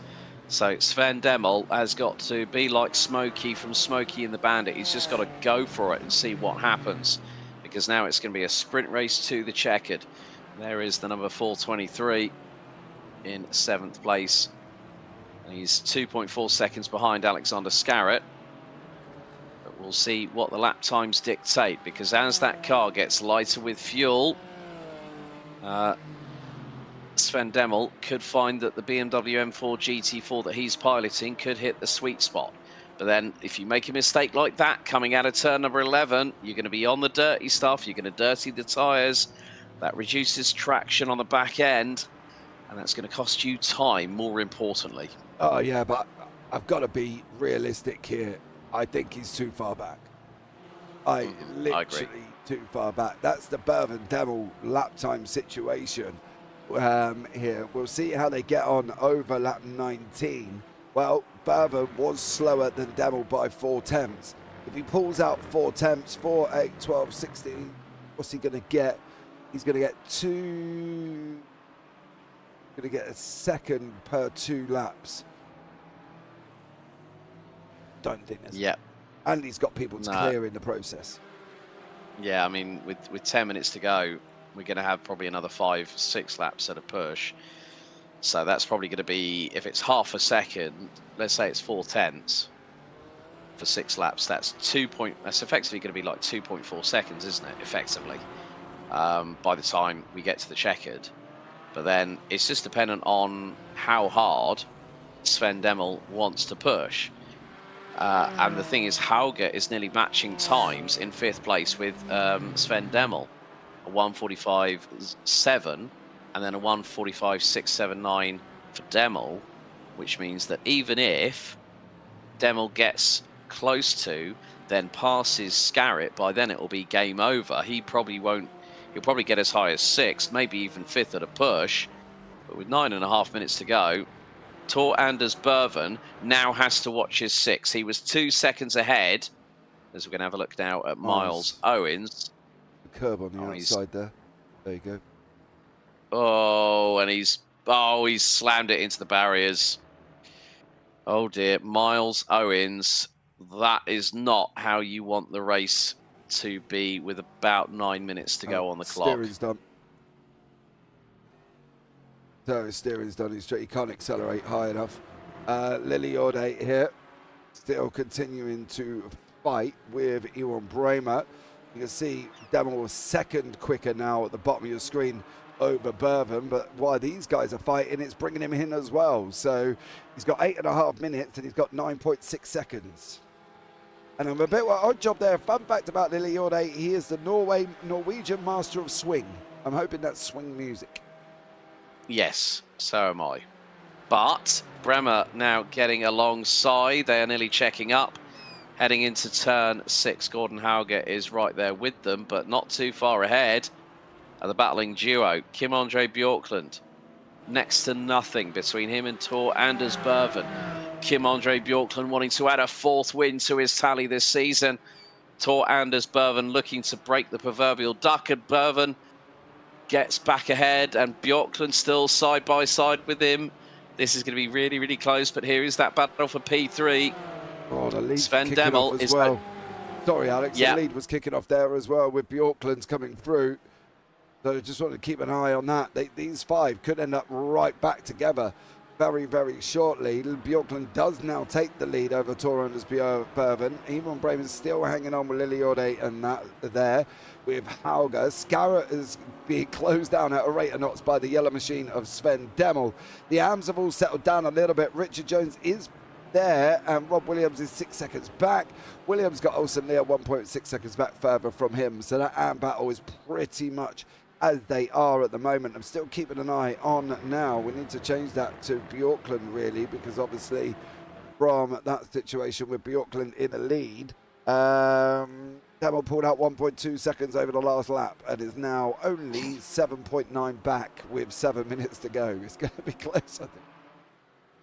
Yeah, well, Sven Demel now just under 8 seconds behind race leader Kim-Andre Bjorklund, who's finally gotten through and is going to be the person that more than likely denies Tor Anders Berven for his first ever race win in the JPB GT4 series history. Bremer, Lily Orde and Hauger battling, and then just out of shot I saw Scarrett and Demel. They're making their way through to turn 6. Things are really closing up with 6 minutes and 20 to go. Bjorklund leads from Berven by about a 10th and a bit. Bremer, Lily Orde and Hauger battling over P3, 4 and 5. Scarrett and Demel now 6th and 7th. Bakos and Stitchbury ran at the top 9. Richard Jones and the number 99 SAS Racing BMW leads the AM class and rounds out the top 10. As the leaders hurdle their way through into Mobile 1 curver here at turn number 11. Bjorklund trying to stretch the legs on that Porsche 718 Cayman GT4 to get away from Tor Anders Berven. It's not happening as quick as he might want it to. 5 minutes and 42 seconds on the clock to go. So we're about to complete lap 22 of this 4.574 kilometre second here at the Hockenheim ring.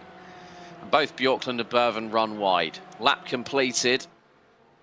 Now I think we're probably going to have 4 laps at a push, to be honest with you. With the it might not even be that, it might be 3, because 1 minute 45, that's 3.5 minutes. We could be on the cusp of possibly having 3 or 4 laps to go. And Sven Demel is close to being within 7 seconds of the race leader. Bremer, Lily Orde and Hauger are like squabbling children in the playground at the minute. And Demel is closing in to Scarrett. He's less than half a second behind the number 100 from IGL Coatings and Sunday Traffic right now, as Bremer goes deep on the brakes into turn 6. So does Hauger, who dives up the inside of Lily Orde. And it compromises the Norwegian out of the corner. Gordon Hauger sent it up the inside. The 71 Porsche, unfortunately not getting the run out of the Spitzkehrer. Yeah, literally, I thought he was going to be game over. You can see in the background Scarrett and Demel. Demel's now in a situation where these guys are fighting. Great for him, but he's got to make sure he can clear Scarrett in a place that doesn't hold them up, because if he can't do that, he's going to be in trouble. Bramer moves over and tucks in right behind him there.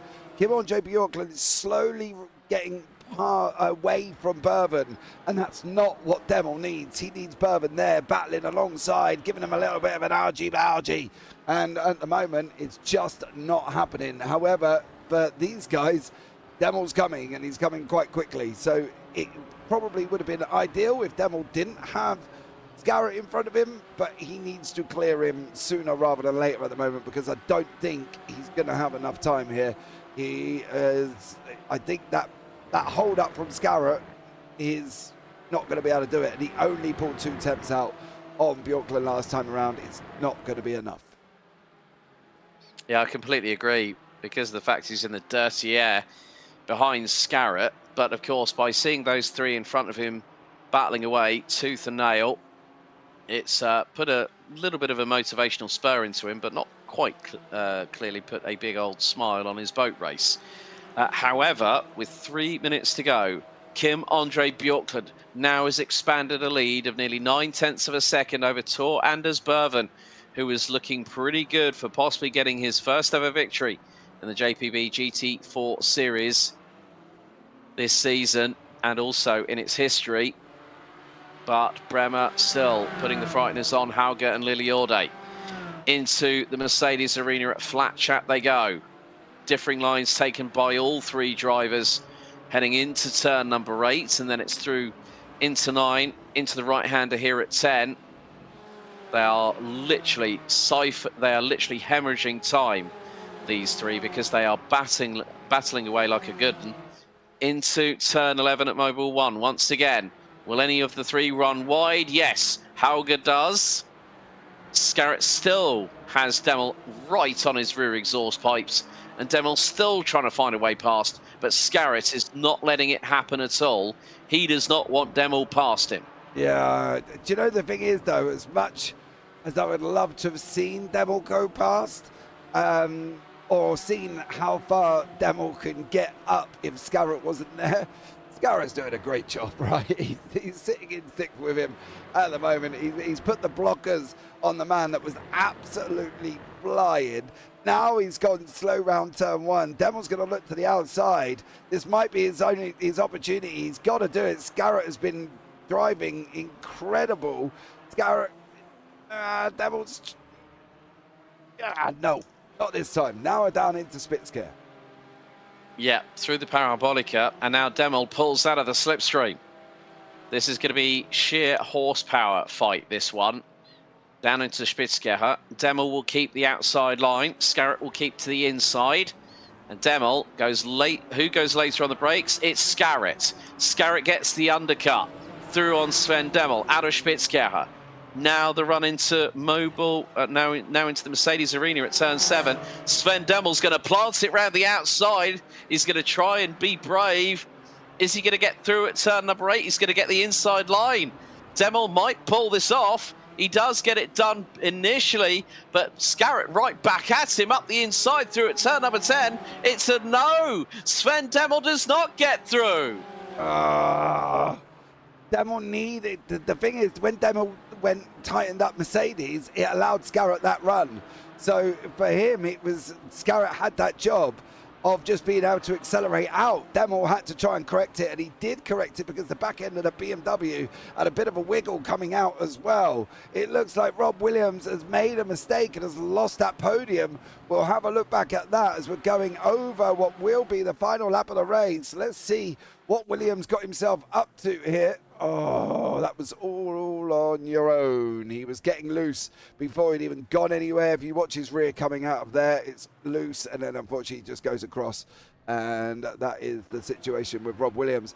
But yeah, for Demel, he needed to be the other way. He needed to be on the outside of Mercedes to be able to carry the speed. He wasn't. Scarrett did a great job defending and managed to hold on. So these guys are pretty much, that's it. I think they're locked in. It would just be whether or not Demel could clear him as they're coming into Spitzker hairpin.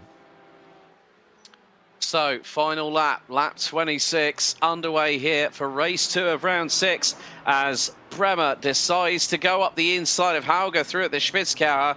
0.36, not having enough traction coming out of the corner, and that allows Gordon Hauger to hold on to that 4th place. Kim Andre Bjorklund is now coming through into turn 8 for the final time.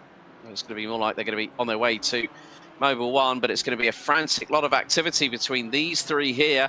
Which one of these 3 Porsche 718 Caymans will take the final step on the rostrum? Will it be Liliode? Will it be Hauger? Will it be Bremer? Demel has had a roadblock and a half, and that has been provided by Alexander Scarrett. And the lap times for Sven Demel reflect what has happened. The timer has struck 0. It's not going to be 2 for 2 on home soil for Sven Demel as out of the final corner in race 2 here at Hockenheim. His 4th win of the season. It's Kim Andre Bjorklund that is going to win ahead of Tor Anders Berven. And Anders Liliode is going to make it a top 3 lockout for the Norwegians. Gordon Hauger takes 4th. Ewan Bremer takes 5th. Alexander Scarrett 6th. Sven Demel tried the run, but it didn't work out. He takes P7. Ewan Stitchbury takes 8th ahead of teammate Bakos. Richard Jones makes it 2 for 2 for the SAS Racing number 99 BMW on its home turf. Vegard Olsen-Lear takes 2nd. Ketil Larsen rounds out the top 12. And another podium in another successive week for Belgium's Stefan Mellis. Rob Williams, close but no cigar. He finishes 14th, 4th in the AMS ahead of David Corpas Benitez, Alejandro Carride.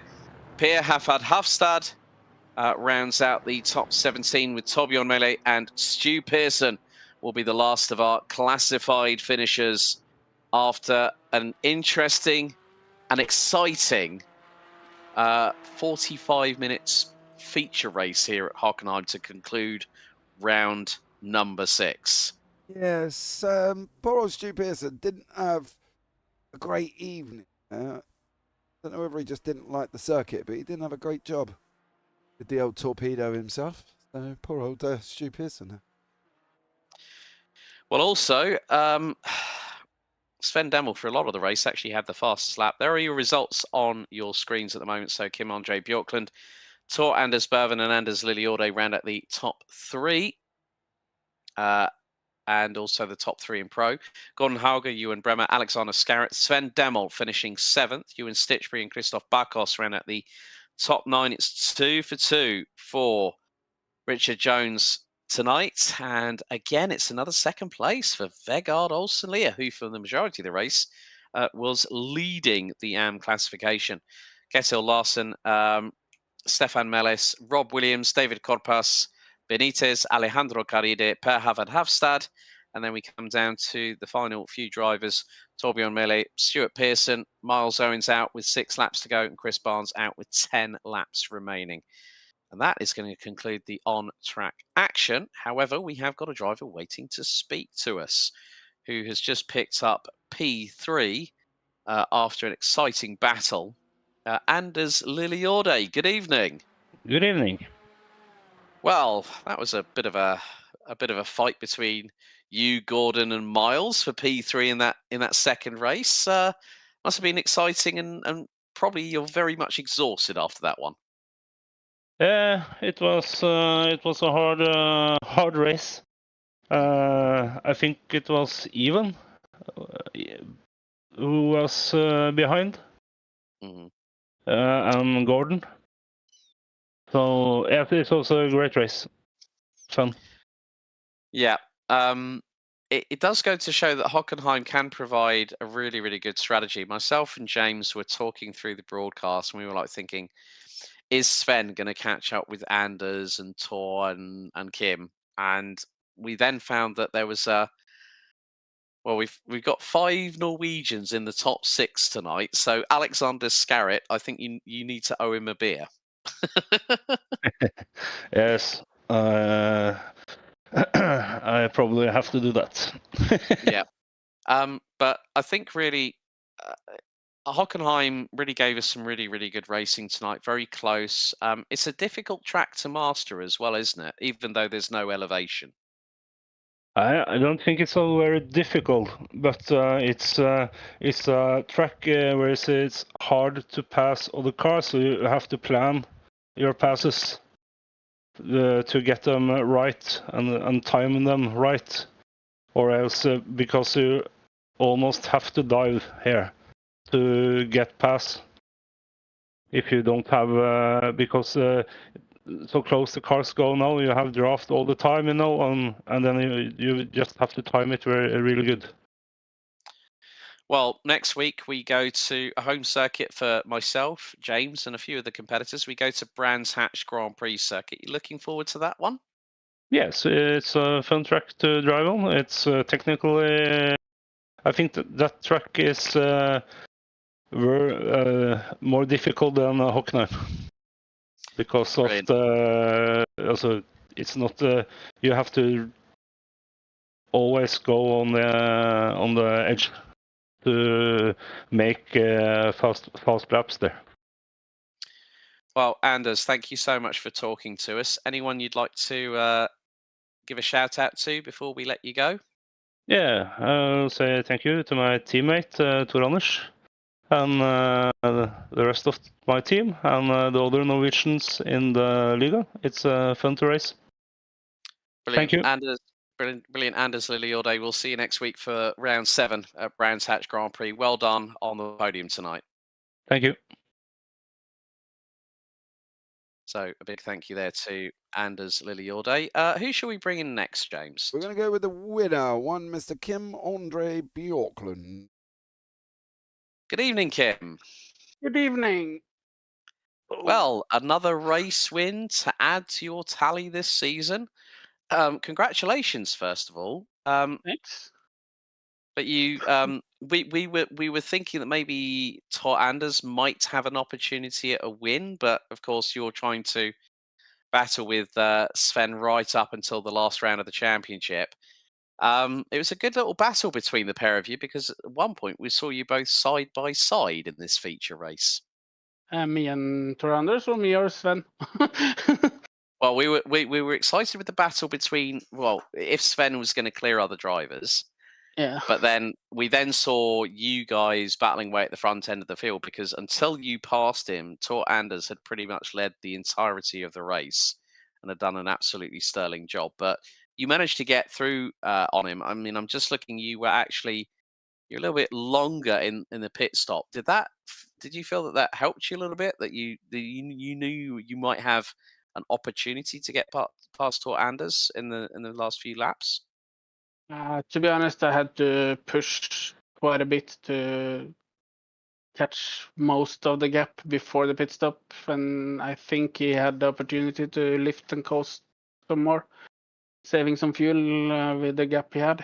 But I knew from the practice and qualifying that I had a bit more pace than Tor Anders today, so I just had to keep my head down and yeah. Well, also, on the last lap, you picked up the fastest lap of the race. So along with the 70 points, 50 points you picked up for the race win, you've also picked up another point to try and close that gap to Sven, who eventually finished 7th behind Alexander. It's getting closer and closer, isn't it, as we get further into this championship? Yeah, I think Sven is pushing hard now. It looks like it. Sven is at the front, and yeah, he's taking more risks in the second race to try and keep me behind. So I think there are going to be some funny races. Well, congratulations on the win in the feature, Kim. Brands Hatch next week. You looking forward to it? Yeah, and yes and no. I'm not sure how the Porsche is there, but I think it could be good. Quite a technical track, and the Porsche like technical bits. So, well, anyone you'd like to give a shout out to before we let you go this evening, Kim? of course, my teammates and the other racers. I think today it was a good race from most of us. Yeah, someone makes some mistakes, but yeah, today I think it was pretty good. And you guys for streaming this intense Brilliant. fight. Well, Kim Andre Bjorklund, well done on winning the feature race for round 6 here at Hockenheim. We'll see you at Brands Hatch next week for round 7. Well Thanks. done. Ooh, there we go. You can have a chat with a man who was leading the championship coming into this here. He ran out of fuel in another series due to a fuel leak, Alex. But here's Stefan Mellis for you. Mr. Superstar DJ himself, who picks up another podium tonight. Stefan, good evening. Good evening. Yeah, not too bad. First of all, what happened in race 1? Because you hit the sausage curbs coming out of the penultimate right-hander and went a bit sideways, let's say, through the final corner. What happened there? You just carried a bit too much momentum through? Yeah, it was a little bit too much in the last turn. It's incredible.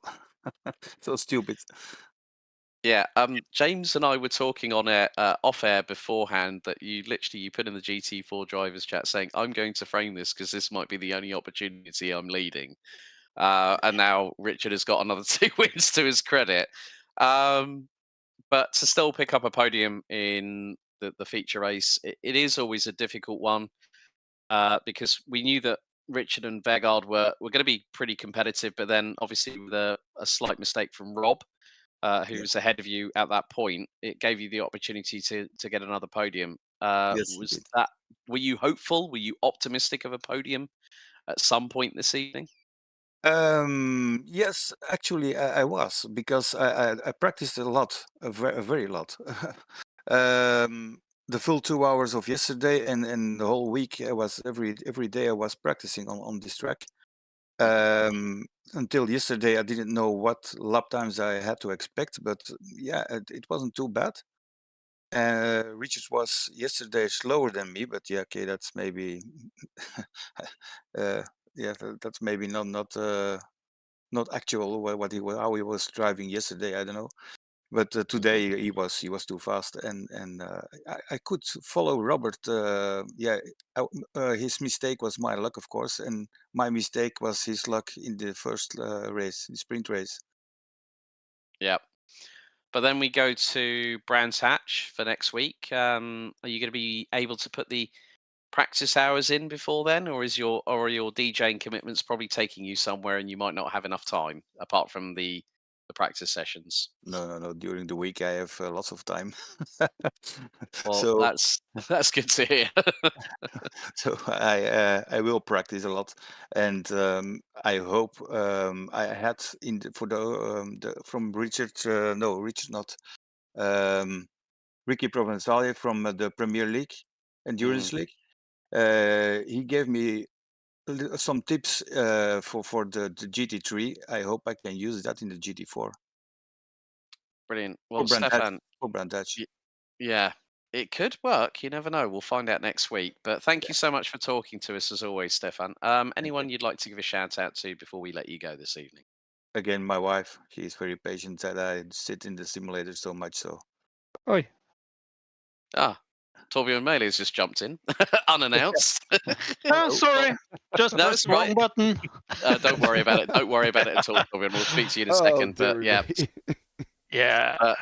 but Stefan, well done tonight. We'll see you next week at Brands Hatch for round 7. Definitely. Thank you.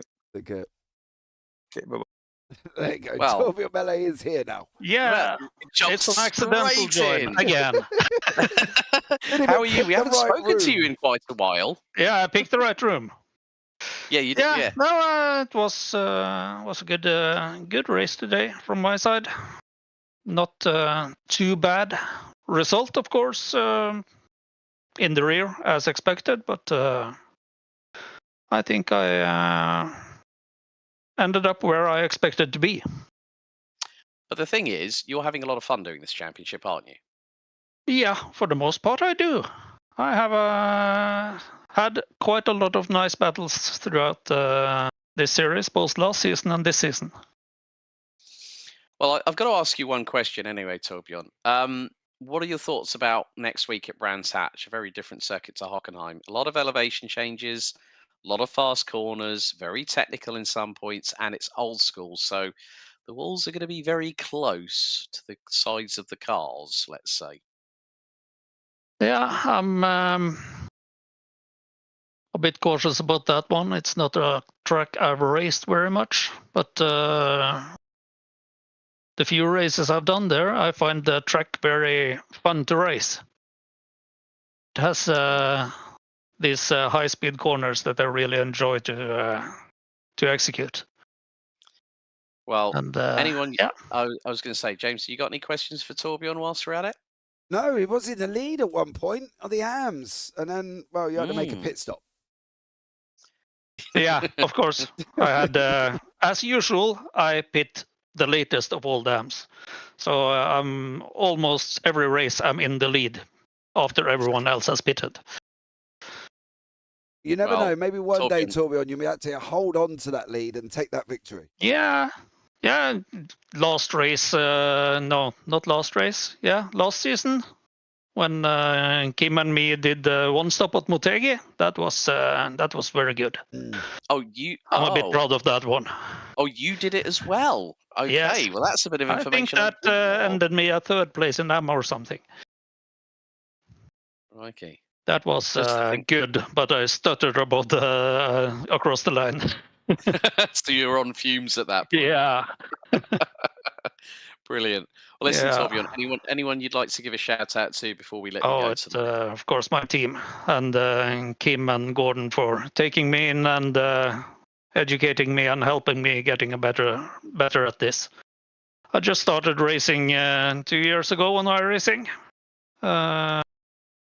Never been good at anything that has with computer games or something to do, but well, my partner left me earlier that year, and I needed a hobby,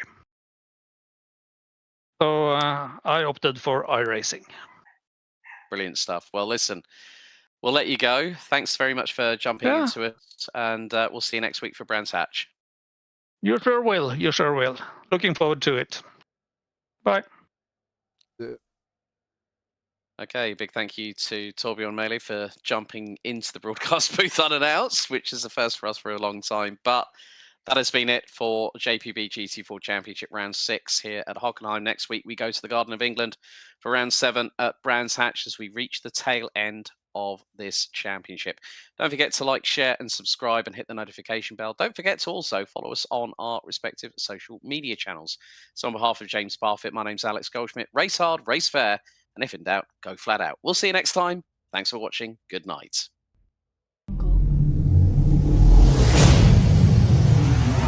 Cool.